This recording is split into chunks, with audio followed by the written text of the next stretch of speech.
साथियों, यदि आप क्लास 10 हिंदी बोर्ड से हैं तो आपके लिए चैप्टर 3 स्टार्ट होने वाला है जो कि केमिस्ट्री का है। क्या है आपका चैप्टर का नाम है आपका कार्बनिक यौगिक, कार्बनिक कंपाउंड। देखिए, हम बात करेंगे कि आपको इस पार्ट में पढ़ना क्या क्या है और कौन से टॉपिक मोस्ट इंपोर्टेंट है जो कि एग्जाम में उसके क्वेश्चंस 100% बनते हैं। देखिए, तो सबसे पहले हम बात करेंगे कि आपके 13 टॉपिक बहुत मुख्य हैं। कौन कौन से?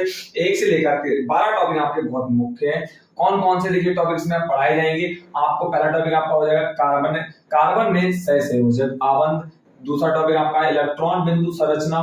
तीसरा टॉपिक आपका कार्बन के अपर रूप, कार्बन की सर्वोत्तमुखी प्रकृति, हाइड्रोकार्बन, समवयवता, सजातीय श्रेणी, कार्बन यौगिक का नामकरण और कार्बनिक यौगिक के रासायनिक गुणधर्म और आपका एथिल अल्कोहल, एसिटिक अम्ल, साबुन तथा अपमार्जक। ये 12 टॉपिक बहुत ध्यान से आपको पढ़ना है और बहुत ज्यादा ध्यान से पढ़ना है। उन टॉपिक की बात करेंगे। देखिए, कुछ टॉपिक हैं जैसे कि टॉपिक नंबर आपका तीसरा मोस्ट इंपोर्टेंट है। कैसा है? मोस्ट इंपोर्टेंट है, वेरी वेरी इंपॉर्टेंट है। ये आपको बहुत ध्यान से पढ़ना है, इस पर सबसे अधिक ध्यान देना है, क्योंकि इस टॉपिक से अगर कुछ भी नहीं बनेगा तो इससे भाई एमसीक्यू जो आपका बहुविकल्प है वो 100% बनता है। इतनी बात क्लियर। अब बात करते हैं कि हाइड्रोकार्बन, ये आप वीआईपी में लगा लीजिए, वेरी इंपॉर्टेंट है। इससे आपका या तो 2 नंबर का क्वेश्चन बनता है या आपका 1 नंबर का क्वेश्चन बनता है। बात करते हैं समवयवता, वेरी वेरी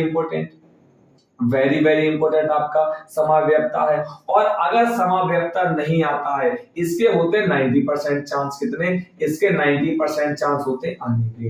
अगर समवयवता नहीं आता है तो 10% चांस आपके सजातीय श्रेणी के हो जाते हैं। तो कुल चांस इन टॉपिक से 100% के होते हैं कि इन टॉपिक में से आएगा ही आएगा और अच्छे खासे नंबर में आपको देखने को मिलेगा। नंबर 8 मुख्य इंपॉर्टेंट है आपका कार्बनिक यौगिक का नामकरण।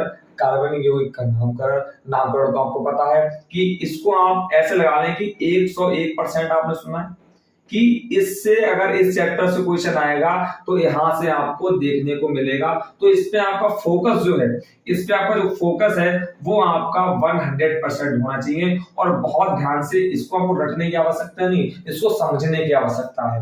अब भैया समझे कहां से? तो हमने कहा है ना कि हमने चैप्टर स्टार्ट करने से पहले आपको बता रहे हैं कि कौन कौन से टॉपिक पढ़ना है और हम पढ़ाएंगे आपको कि किस तरह से आपको पढ़ना है। जो एग्जाम में आपका अगर 2 नंबर का है तो 2 नंबर मिले, 5 नंबर का है तो पूरे आपको 5 नंबर मिले। अब बात करते हैं कि एक आपका हो गया एथिल अल्कोहल। क्या है? Ethyl alcohol. और आपका ये वाला हो गया है एसिटिक अम्ल। इन दोनों में से आपको एक 90 से 95% देखने को मिलता है एग्जाम। कितना मिलता है? 90 से 95%। और इन दोनों से ज्यादा जो मोस्ट इंपोर्टेंट है वो साबुन या साबुनीकरण तथा अपमार्जक। भाई मेरे, इस पर आप बहुत अच्छे से फोकस करिएगा, इसको बहुत बढ़िया समझिएगा। फिर भी कोई डाउट है तो पर मैं कमेंट में जरूर से बताइएगा कि भैया ये डाउट है, हम आपका डाउट दूर करने की पूरी कोशिश करेंगे। इसका आप चाहते एक बार स्क्रीनशॉट ले लें, हम साइड से हो जा रहे हैं कि कौन सा बहुत इंपॉर्टेंट है, कौन सा कितना आएगा। साथ साथ में इसको आप लिख लें अपनी कॉपी में चैप्टर स्टार्ट करने से पहले पेज में कि कौन सा मोस्ट इंपोर्टेंट है, किस पे हमें ज्यादा फोकस करना है, जिससे आप जब क्योंकि हम आपको टॉपिक वाइज पढ़ाते हैं, जब आप वो टॉपिक पढ़ने बैठेंगे तो आप उस पर ज्यादा फोकस कर पाएंगे। तो फिर भी कोई डाउट है तो हमें कमेंट में जरूर से बताएं, भैया ये डाउट है, हम आपका डाउट दूर करने की पूरी कोशिश करेंगे। और हाँ साथियों, आप हमारे आरएनडी सर टेलीग्राम चैनल से जुड़ जाइएगा, क्योंकि आने वाले वक्त में वहां पर आपको 2 चीजें मिलने वाली। पहली क्या है? वो है आपको प्रीवियस ईयर क्वेश्चंस, जो आपके पीछे क्वेश्चंस आए हुए हैं वो मिलेंगे रिवीजन के लिए। और वहां पर जो मोस्ट इंपोर्टेंट है वो है मैराथन्स, वहां पर मैराथन्स आपको भी देखने को मिलेंगी। Thank you very much.